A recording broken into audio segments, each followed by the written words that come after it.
பக்தர்களுக்கு என் அன்பு வணக்கங்கள். ஓம் சாய்ராம்.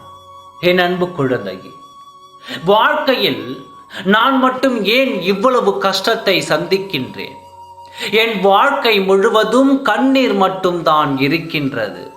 அதில் சந்தோஷம் என்று ஒன்றை இல்லையா என்று என்னிடம் நீ கேட்கிறாய். எல்லாவற்றிற்கும் காரணம் வேறு யாரும் இல்லை, நீதான்.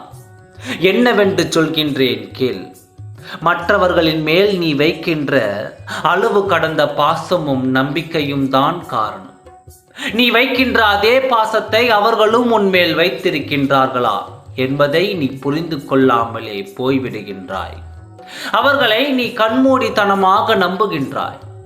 எல்லோரிடமும் கண்மூடித்தனமாக பாசம் வைக்கின்றாய்.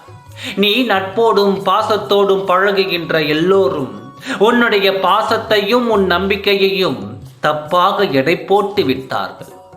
நான் எல்லோரையும் சொல்லவில்லை, உன்னை சுற்றி சில பேர் இருப்பார்கள், அவர்களை தான் சொல்கின்றேன். நீ அவர்களை எல்லாம் நினைத்து கவலைப்படாதே. உனக்கு நம்பிக்கை துரோகம் செய்தவர்களை அப்பா அவர்களை எந்த நிலைக்கு ஆளாக்கி விடுகிறேன் என்பதை பார். உன் சாயப்பா எல்லாவற்றையும் பார்த்து கொள்கின்றேன். கவலைப்படாமல் இரு. கடந்த காலத்தை பற்றி நினைக்காமல் சந்தோஷமாகவும் தைரியமாகவும் இரு. உனக்காக நான் இருக்கின்றேன். ஓம் சாய்ராம். நன்றி, வணக்கம்.